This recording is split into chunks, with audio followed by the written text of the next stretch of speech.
La última parte del capítulo, esta presentación, ya se la subí también al aula virtual, que es la parte de reactividad periódica.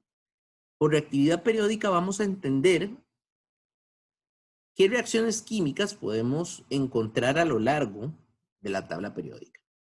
Entonces, también la configuración electrónica nos puede ayudar a predecir cuáles son las reacciones químicas que van a sufrir ciertos elementos solamente con su posición en la tabla. Entonces, vamos a ver algunas reacciones químicas generales que sufren los elementos según su posición en la tabla periódica.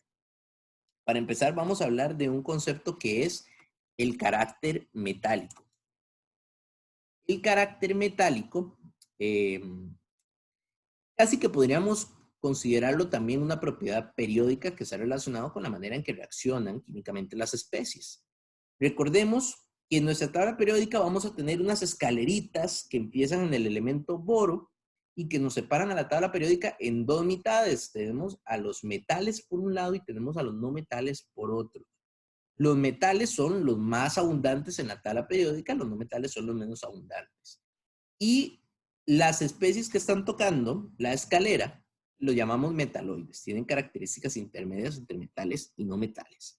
Ya habíamos hablado previo de las características de los metales. Habíamos dicho, por ejemplo, que tienen que todos son sólidos, a excepción del mercurio. Habíamos hablado de sus características de físicas, por ejemplo, que son metales brillantes, que son duros, que tienen altos puntos de fusión, altos puntos de ebullición también, y que son propiedades contrarias a los de los no metales. Por ejemplo, los no metales son frágiles, son sólidos opacos en el caso de que sean sólidos, y en su mayor parte son o líquidos o gases. Y los metaloides tienen una combinación entre características metálicas y características no metálicas. ¿Qué es carácter metálico? El carácter metálico es qué tan metálica es una especie. Entonces podemos decir que las especies más metálicas se encuentran más abajo en la tabla periódica y hay un aumento de carácter metálico desde arriba hacia abajo. Mientras que en los periodos aumenta de derecha a izquierda. Básicamente es una tendencia diagonal. De forma diagonal hacia la esquina inferior izquierda vamos a tener un aumento de propiedades metálicas y hacia la derecha esquina superior vamos a tener un aumento en características no metálicas. ¿Qué hace un metal más metálico? Bueno, que va a presentar las características de los metales, pero de una manera más marcada. Es decir, va a ser un metal con mayores puntos de fusión, mayores puntos de ebullición, un mayor brillo metálico, etc. Entonces, digamos, perdón, profe, entonces digamos, el bario es más dúctil perdón, el oro es más dúctil que el cadmio, ¿sí? Exactamente, exactamente. Así medimos también la propiedad periódica.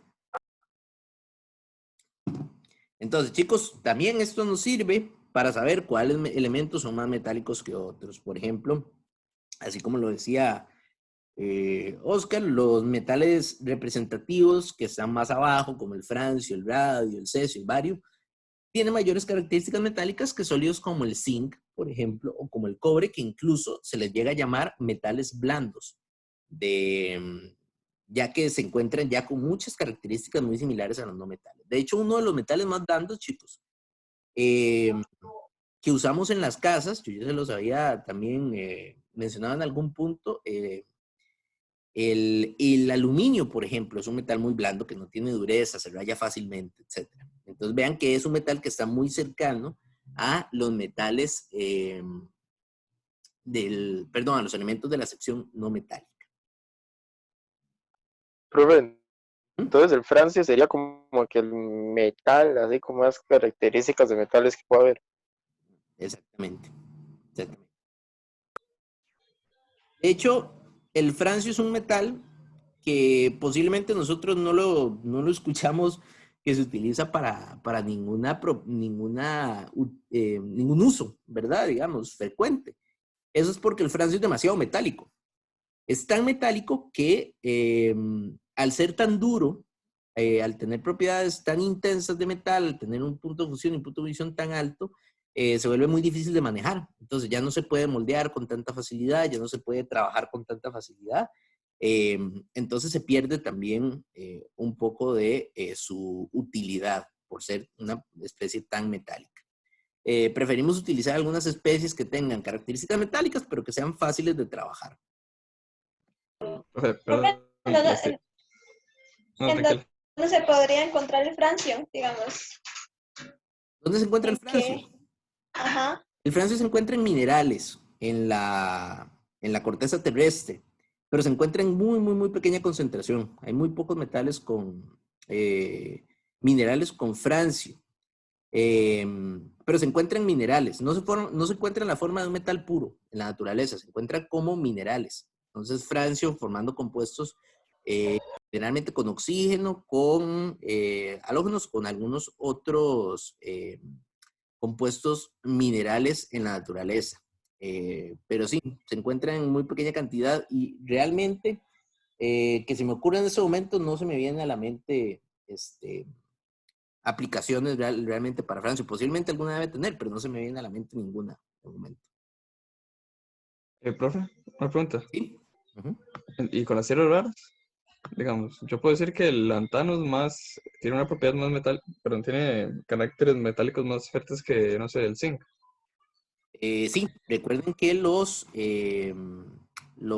tierras raras se encuentran metidas acá en este intervalo, entre 57 y 71 y 89 y 113. Entonces, es como si metiéramos a esas especies dentro de esta línea y a partir de la posición que tienen ahí, determinamos su propiedad. Súper, gracias. Profe, entonces gracias a estas propiedades, bueno, del carácter metálico, es por eso que el zinc de las casas dura como un mes. ¿Que el cine de las ¿De vez casas? en cuando? ¿Qué, perdón? Dependiendo de donde usted lo compre, casi no dura. Sí, ahí tenemos que pensar en otras cuestiones de por medio, porque generalmente ese zinc que nosotros compramos para láminas de techo no es zinc puro, es una aleación de zinc con otros metales. A veces por ahí se le coloca hierro, a veces se le colocan otros metales, pero no es zinc puro. Entonces ahí hay que considerar otras cuestiones de por medio, no es tanto por su carácter metálico, sino por la composición que tenga la mezcla del metal que se esté utilizando. Pero digamos que el zinc es un metal que se trabaja mucho porque es muy fácil de maniobrar, de manipular. Básicamente, entre más cerca de los no metales estén, más fáciles son de manipular.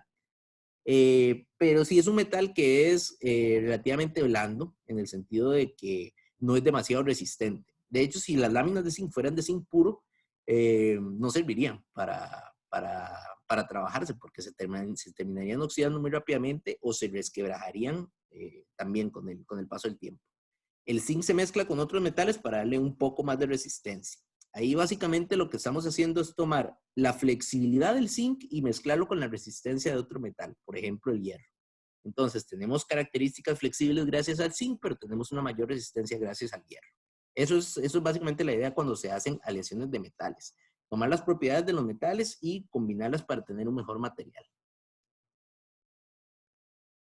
¿Qué más? Ok, pero ¿Estamos bien? Ok. Vamos a ver entonces, ahora sí, tendencias de reacciones de las especies químicas según su posición en la tabla periódica. Vamos a empezar de izquierda a derecha. Vamos con las tendencias de los metales alcalinos. Resulta que los metales alcalinos sufren 4 reacciones químicas que son muy representativas. Primeramente tenemos la formación de hidruros. Un hidruro se forma cuando un metal reacciona con hidrógeno gaseoso para formar esta especie que es un hidruro.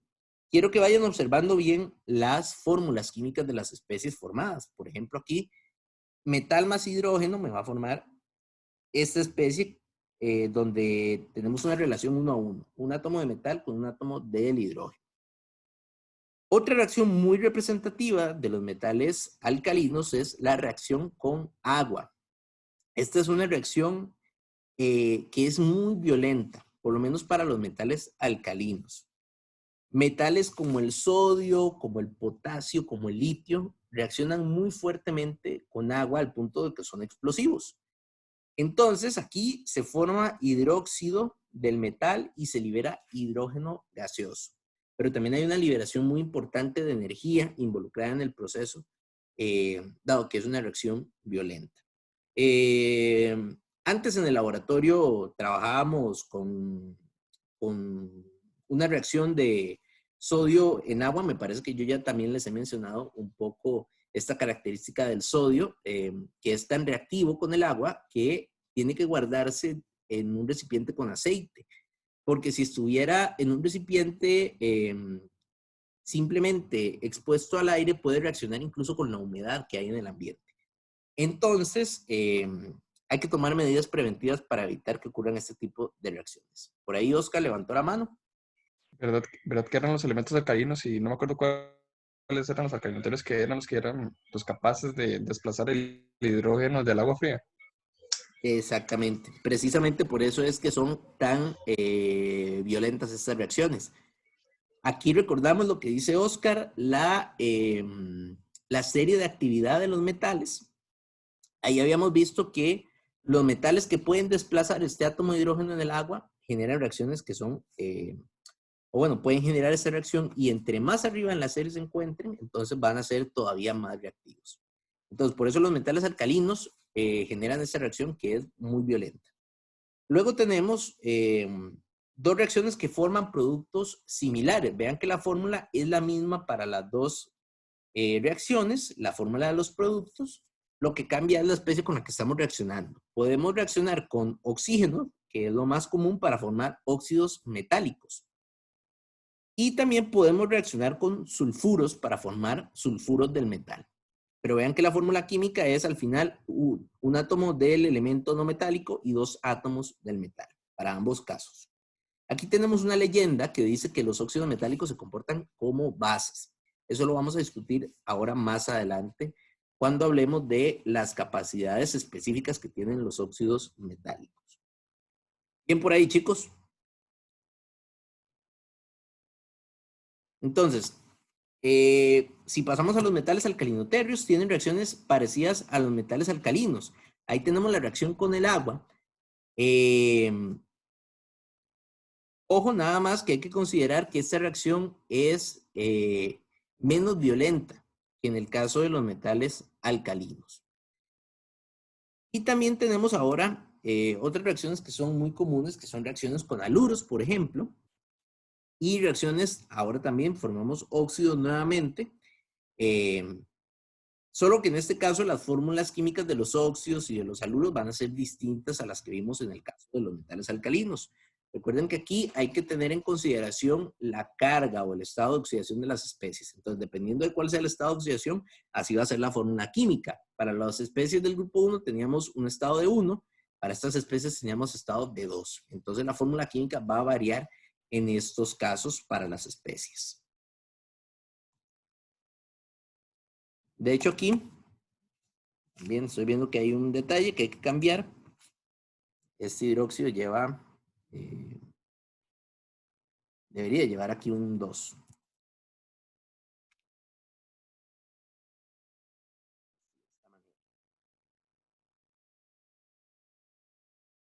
Y va sin el coeficiente.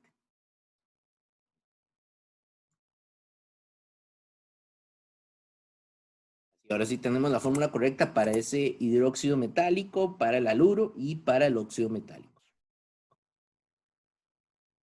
Ahora, cuando nos adentramos en grupo 3, grupo 4 y grupo 5, ya la tendencia de reacciones empieza a variar. Ya no podemos hacer una tendencia generalizada para todo el grupo, porque a partir del grupo 3 tenemos mezclas de metales y de no metales dentro de un mismo grupo.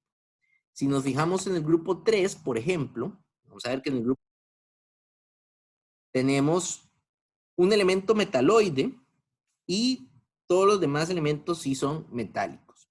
Pero como ya tenemos una especie metaloide, no podemos hacer la generalización. Para el grupo 4 tenemos un no metal, tenemos dos metaloides y tenemos dos metales. Y para el grupo 5 tenemos dos no metales, dos metaloides y un metal. Entonces, ya a partir del grupo 3 lo que vamos a ver para este curso son algunas reacciones muy puntuales de cosas que pasan en el grupo 3.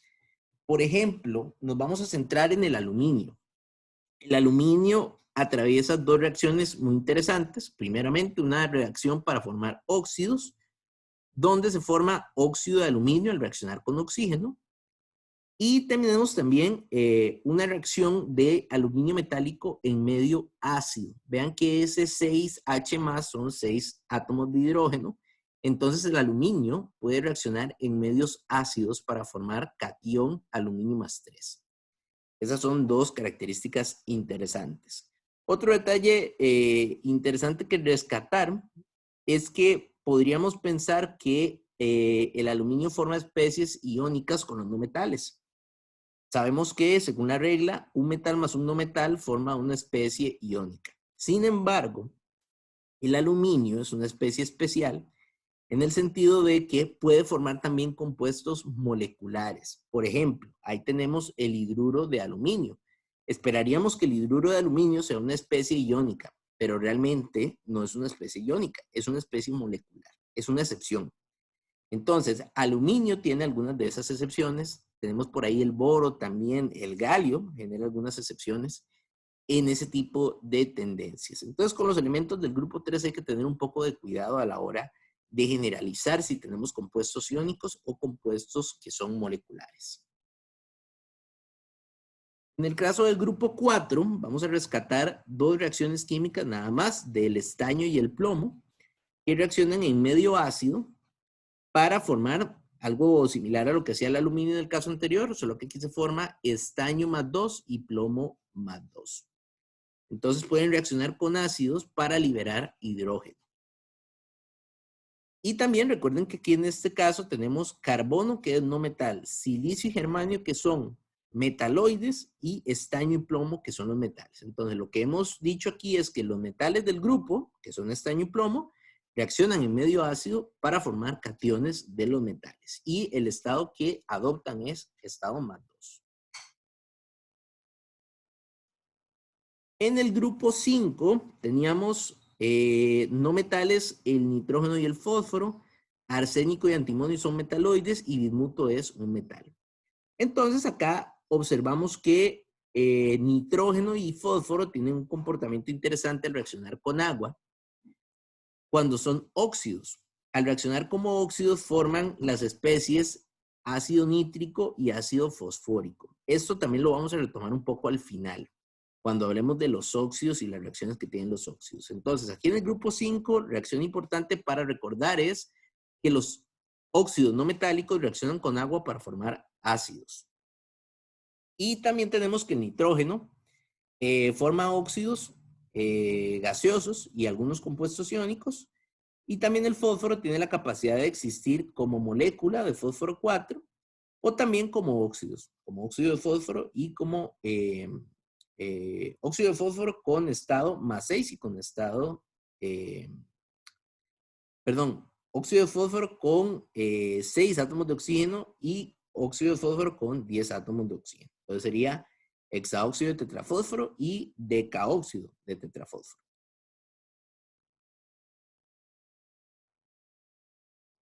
Y ahora sí, esos eran los 3 grupos que son complicados porque tenemos una combinación de metales y no metales. Ya vamos terminando la tabla, vamos a ver ahora las tendencias de reactividad de no metales. Empezando con el hidrógeno, que la reacción más importante que vamos a ver para el hidrógeno es la formación de agua. Reacciona con oxígeno para formar agua. Y los elementos del grupo 6, que es el grupo del oxígeno, tenemos algunas reacciones interesantes.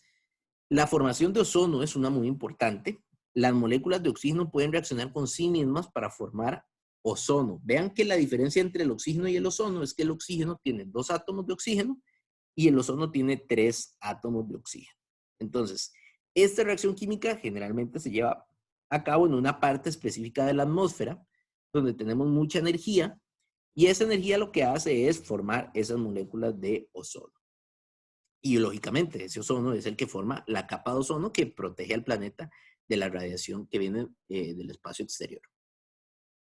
Tenemos las reacciones de peróxidos, esa la habíamos visto por ahí, es una reacción de desproporción de tipo redox. El peróxido se desproporciona para formar agua y oxígeno, donde el oxígeno se reduce y se oxida a la vez. Y otra reacción muy importante entre ese mismo grupo es la reacción del oxígeno y el azufre para formar dióxido de azufre, y también en algunos casos, dependiendo de la cantidad de sustancia, puede formar trióxido de azufre.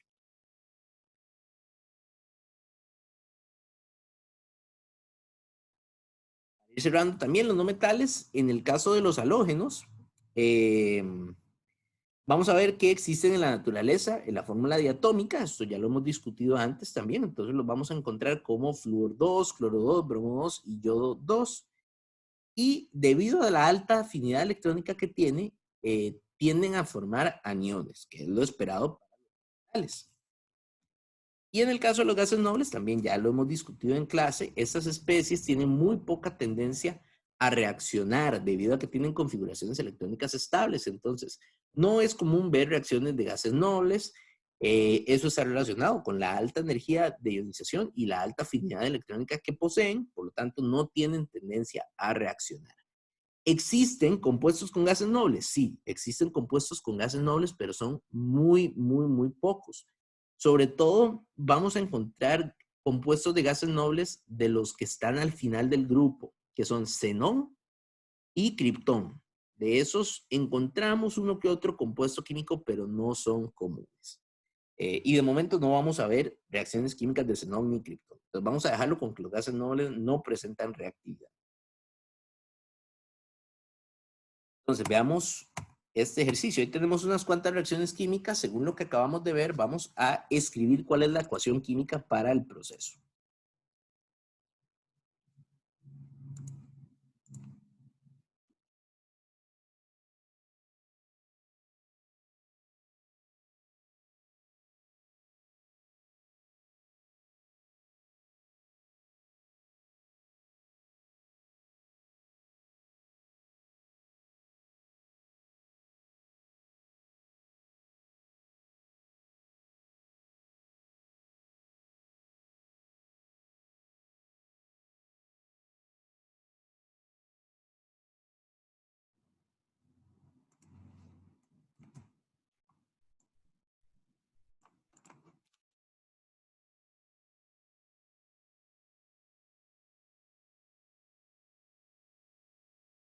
De acuerdo, chicos. Vamos entonces a escribir ecuaciones balanceadas para esos procesos. Primero, potasio metálico reacciona en presencia de gas cloro. Entonces, vimos que cuando los metales reaccionan con halógenos, forman haluros del metal. Potasio se encuentra en estado metálico. Recordemos que todos los metales, aparte del mercurio, son sólidos, entonces podemos escribirlo como potasio sólido. Y luego esto reacciona con cloro gaseoso para formar el haluro del no metal. Ahora, ¿cómo escribimos cloro gaseoso? Recuerden que el cloro siempre en la naturaleza como un gas se encuentra como una especie diatómica. Entonces tenemos que escribir cloro 2 y a la par le escribimos que es un gas. Ahora sí.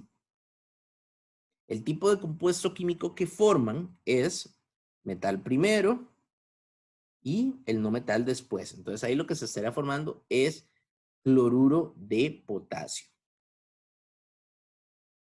Recuerden que todos estos compuestos iónicos son sólidos. Entonces vamos a ponerle un sólido. Vamos a ver, nos falta balancear. Tenemos 2 átomos de cloro en el lado de los reactivos. Deberíamos colocar un 2 acá en el lado de los productos y por consiguiente un 2 también acá en el potasio para terminar de balancear. Ok. ¿Se entiende la idea, chicos? Sí. Sí, profe. Ok. Veamos el segundo caso. Pero siempre los haluros se tienen que poner diatómicos. Sí. Los haluros siempre van diatómicos. De hecho, todos los gases, todos los no metales que son gases son diatómicos. Les voy a hacer una pequeña lista para que vean. Aquí en la diapositiva, en la presentación, tenemos que todos los halógenos, aquí lo dice, todos son diatómicos. Flúor, cloro, bromo y yodo.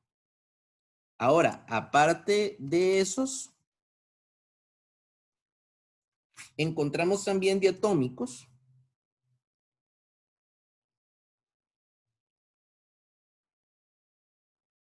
Los no metales que son gases. Por ejemplo, nitrógeno está como nitrógeno 2. Oxígeno como oxígeno 2. El azufre puede estar sólido, pero también puede estar como gas, como azufre 2. Nitrógeno, oxígeno, azufre y los halógenos, flúor, cloro, bromo y yodo. Carbono es un no metal, pero se encuentra como sólido, entonces no es diatómico. Y los gases nobles, todos son gases, son no metales, pero no son diatómicos, son monoatómicos. Esas son las especies diatómicas, entonces los halógenos, nitrógeno, oxígeno y azufre. Okay. Vamos ahora con la segunda reacción. Tenemos estroncio, que reacciona con oxígeno. Estroncio que reacciona con agua. Entonces, estroncio es un metal, es un sólido, reacciona con agua. Y el agua es un líquido. Entonces, ¿qué habíamos dicho de los productos de un metal cuando reacciona con agua? ¿Qué se formaba? Se desplazaba el hidrógeno y se convertía en hidróxido del metal, ¿no?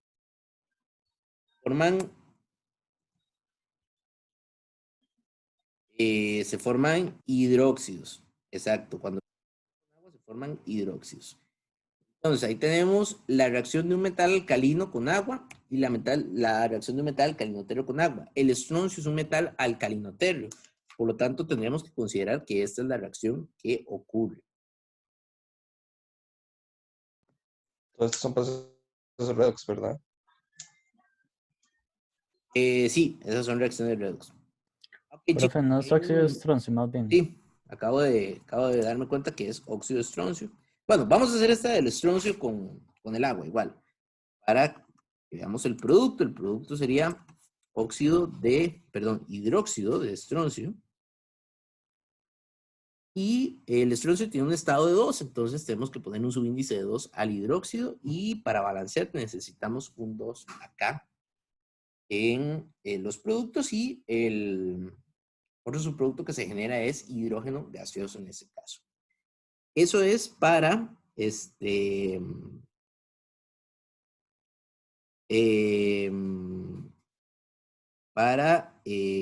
estroncio nada más con agua, ¿verdad? Esa sería la reacción del estroncio con agua. Ahora, óxido de estroncio con agua, vamos a poner un asterisco y lo vamos a resolver ahora al final. Después de que veamos los últimos temas, vamos a retomar esa reacción de óxido de estroncio con agua. Y por último tenemos ahí calcio con yodo. Calcio es un sólido, reacciona con yodo.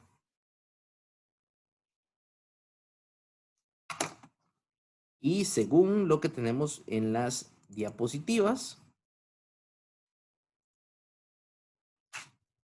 ahí tenemos la formación de haluros para metales alcalinotérreos.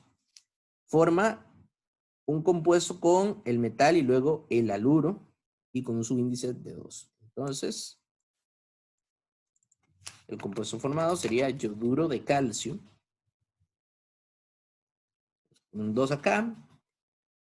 Y con eso estaríamos balanceados también. Ahí estamos listos. Ok, chicos, ¿preguntas ahí con esas reacciones? Profe, ¿qué es un haluro? Ok, un haluro es una especie que tiene, o sea, básicamente es un compuesto iónico que tenga un halógeno. Eso es un haluro. Por ejemplo, aquí en el caso, es un haluro de un metal alcalino térreo.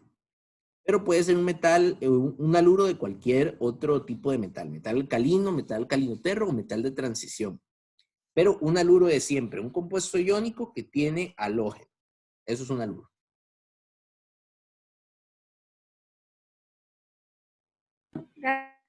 Ok, ¿más preguntas, chicos?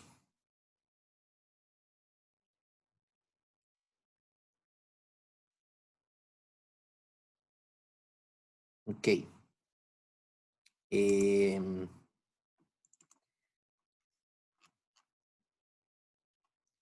Listo, un par de detalles más en tendencia de reacciones químicas.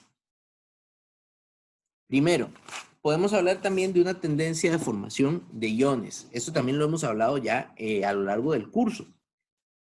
Los metales son especies que tienden a formar cationes y los no metales son especies que tienden a formar aniones. Los metales del grupo 1 forman cationes de carga +1. Los del grupo 2 forman cationes de carga +2. El aluminio forma cationes de carga +3. Esto también, eso ya lo habíamos mencionado. Los no metales tienden a ganar electrones. En el caso del grupo 16 gana 2 electrones. En el caso del grupo 17 gana 1 electrón. Esto está relacionado, ahora lo podemos ver desde el término de propiedades periódicas. Los metales tienen energías de ionización muy bajas. Por eso tienen la capacidad de formar cationes con cargas positivas, porque tienen energías de ionización muy bajas. Mientras que los no metales tienen afinidades electrónicas con valores muy negativos. Entonces tienen la capacidad de ganar electrones debido a su mayor afinidad electrónica.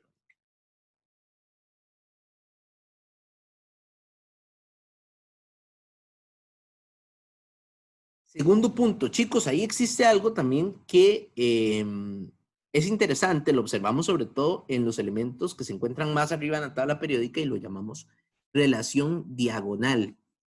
La relación diagonal lo que nos dice es que los átomos de especies que se encuentren diagonal unas con otras van a tener propiedades muy similares.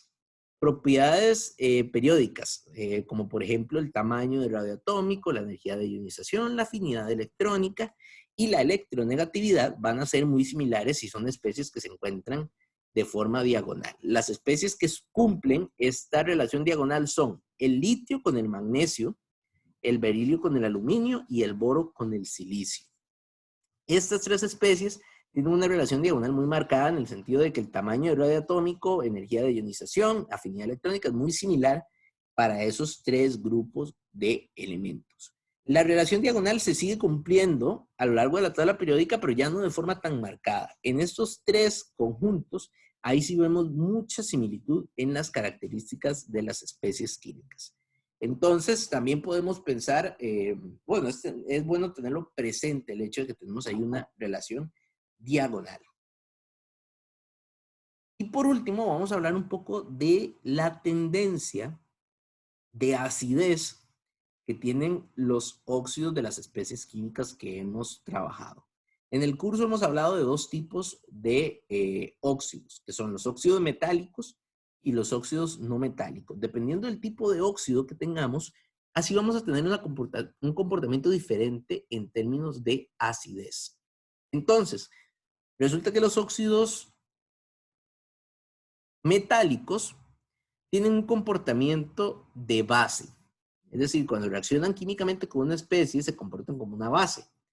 Observemos la reacción que tenemos ahí en pantalla, que es óxido de sodio reaccionando con agua. Podemos saber que esto es un comportamiento básico por dos factores. Primeramente, el primer detalle es que forman una especie básica, como es el hidróxido de sodio. Entonces sabemos que se está comportando como base porque está formando una base. Y el otro detalle por el cual sabemos que se comporta como base es porque está aceptando iones hidronio del agua. Recuerden que las especies que aceptan iones hidronio son especies básicas. Entonces, el óxido de sodio acepta los hidrógenos del agua y forma el hidróxido de sodio. Tenemos también óxidos que son ácidos, que son los óxidos no metálicos. Por ejemplo, ahí tenemos trióxido de azufre reaccionando con agua. Al reaccionar trióxido de azufre con agua, se forma ácido sulfúrico.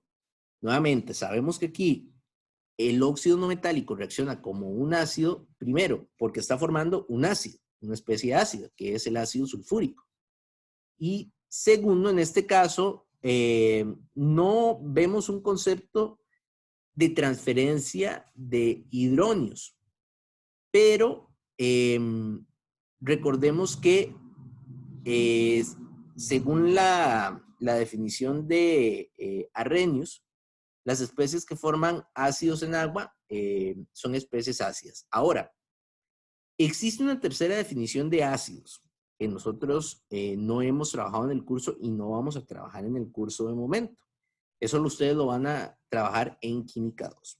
Pero aparte de la definición de Arrhenius y la definición de Bronsted, que son las dos definiciones de ácido que manejamos en el curso, existe también los ácidos y bases de Lewis. Y los ácidos y bases de Lewis se relacionan con la transferencia de lo que llamamos pares libres de electrones, que en algún punto lo vamos a manejar en el curso. Entonces, esta especie podemos identificar que es una reacción ácida por la formación del ácido sulfúrico, pero también resulta que esta especie, SO3, es un ácido de Lewis. Pero bueno, nuevamente, eso todavía no lo vamos a estar trabajando. Con el hecho de que veamos que se está formando un ácido, ya podemos identificar que se trata de una especie ácida. Tenemos los óxidos básicos y los óxidos ácidos. ¿Qué pasa ahora con esas sustancias que tenemos de por medio que se llaman anfóteros? ¿Recuerdan qué significaba anfótero? Que habíamos discutido sobre los anfóteros. Es ambos ácidos y bases al mismo tiempo. O sea, Exacto. puede recibir y también donar. Que se Anfótero es una especie que puede reaccionar comporta- tanto como un ácido como una base. Entonces, los óxidos que están aquí en medio de la tabla, sobre todo los del grupo 3, principalmente los del grupo 3, el aluminio, por ejemplo, forma óxidos que son anfóteros. Entonces, óxidos anfóteros, ahí tenemos dos reacciones posibles para el óxido de aluminio. Si el óxido de aluminio reacciona con ácido clorhídrico, forma cloruro de aluminio y agua. En este caso, el óxido de aluminio es una base porque está reaccionando con un ácido. Entonces, en esta primera reacción, óxido de aluminio reacciona como base.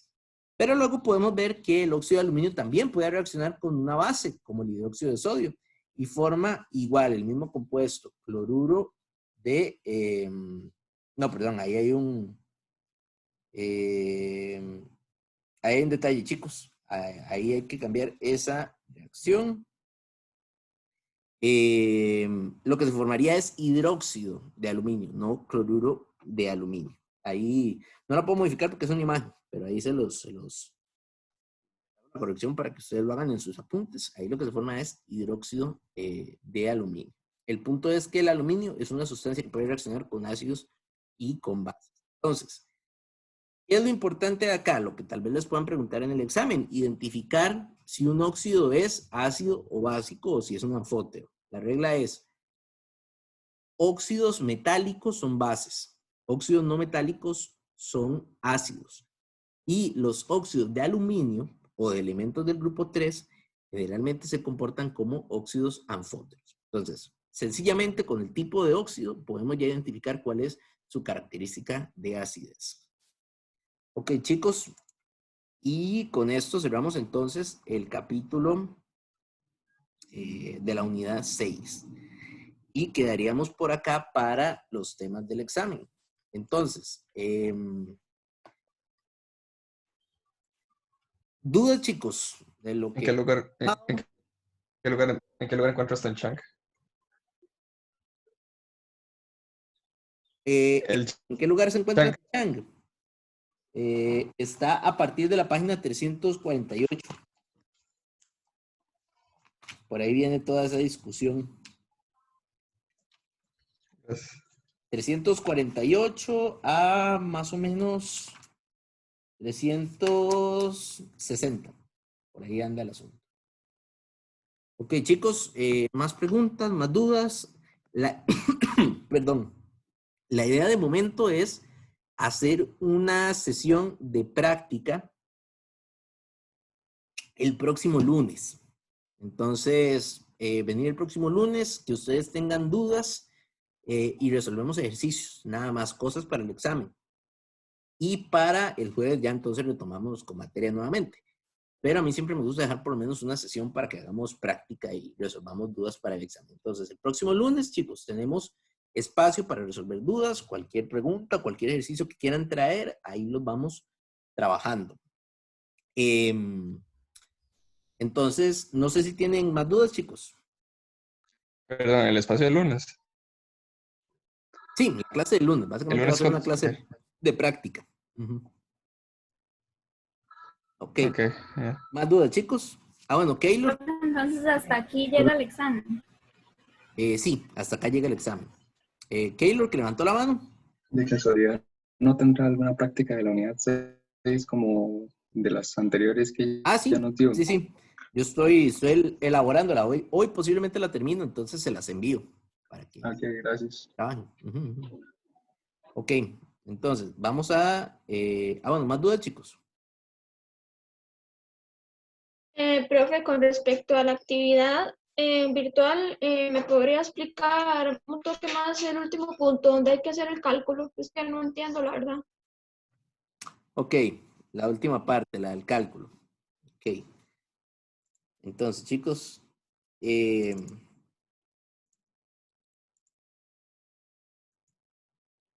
lógicamente, como ustedes no trabajamos nada de concentración en el curso, puede parecerles un poco complicado al principio. Pero a mí me parece importante que ustedes se vayan con una pincelada de eso antes de entrar al siguiente curso. Ok.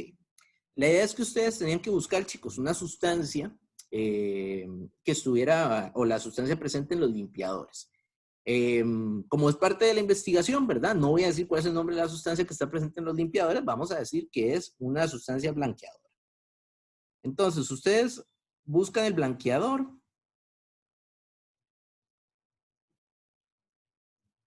Buscan la etiqueta del blanqueador, ¿verdad? Y en la etiqueta, en alguna parte de la etiqueta, tiene que decir cuál es la concentración del blanqueador. Generalmente, esa concentración que van a encontrar en la etiqueta es en términos de porcentaje.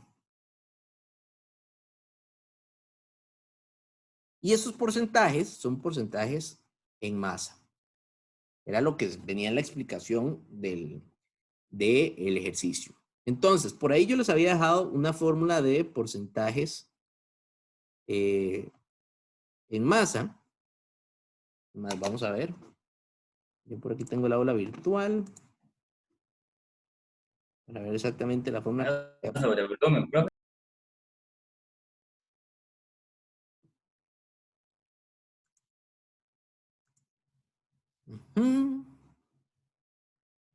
Profe, Sí, perdón. sería masa sobre volumen, ¿no? Por 100, Esa obviamente. fue la fórmula que les di en la Sí, actividad sí. virtual. Pero eso no, yo creo que esa no es la porcentaje. Ah, sí, yo creo que esa es la porcentaje. Nada más quiero chequear a Es ver. que está la de masa, está la de masa volumen y la de volumen. Sí, pero yo les di la de masa, porcentaje masa. Esa fue la que les di en el ejercicio. Ah, ya. Ah, ya. Pensé que era la de masa volumen, como era el limpiador. Entonces, ok. Entonces, ustedes aquí tienen un porcentaje en masa. La fórmula de porcentaje en masa es masa de soluto, que sería básicamente la masa del blanqueador, entre la masa total de la disolución, y todo eso va multiplicado por 100. Y también les di la fórmula de la molaridad. Que molaridad es moles del blanqueador entre litros de la disolución.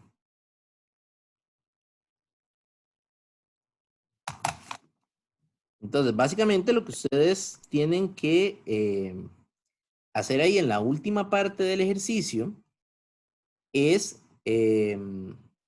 convertir la concentración en porcentaje en masa a concentración en molaridad. Entonces, por ahí yo les di unos tips que ustedes pueden considerar. Primeramente, ustedes pueden asumir con cuánta masa de disolución trabaja. Entonces, ustedes pueden asumir el valor que quieran. Pueden asumir, por ejemplo, que ustedes tienen 100 gramos de disolución.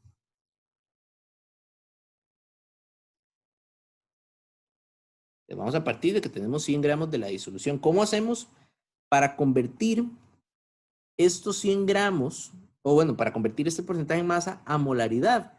Básicamente lo que necesitamos son los moles de blanqueador o la masa de blanqueador, porque los moles se calculan a partir de la masa. Entonces, ustedes pueden despejar esta fórmula de porcentaje de masa para obtener la masa de blanqueador.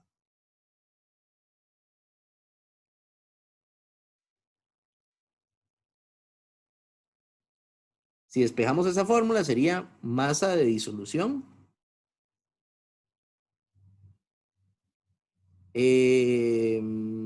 por el porcentaje en masa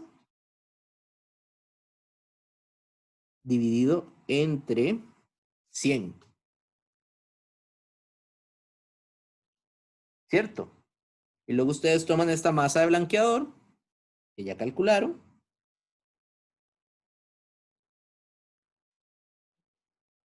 y si ustedes lo multiplican por la masa molar del blanqueador, ¿verdad? En términos de un factor de conversión,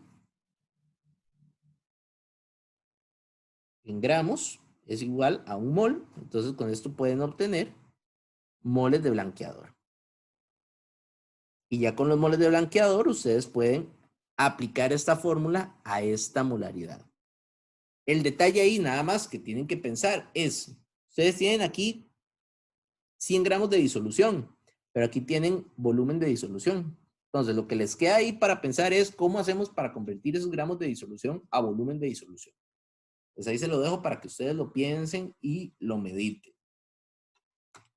Nada más un detalle por si acaso, todas estas disoluciones son en agua, está disuelto en agua. Entonces, por si les sirve esa información para que lo tomen en cuenta. ¿Sí quedó un poco más claro? Sí, profe, muchas gracias. Ok. Profe, de verdad que la actividad virtual, o sea, no se tiene que hacer de un solo, puede uno ir haciendo poco a poco. Sí, no. La idea es que ustedes me suban un documento de Word nada más al final con sus respuestas. Eso es todo. Por ahí me dijeron que ustedes tenían examen de cálculo el sábado, ¿cierto? Sí. Ok, bueno, entonces yo no sé si les llegó el correo, pero les extendí el periodo para hacer la entrega hasta el lunes. Entonces, para que no les afecte mucho y puedan estudiar para cálculo. Súper bien, profe. Día, domingo y lunes Gracias. para hacerlo. Ok, chicos, entonces vamos a dejar la clase por acá. Un momento que tengo ahí unas en el chat. Ok, no, todo en orden.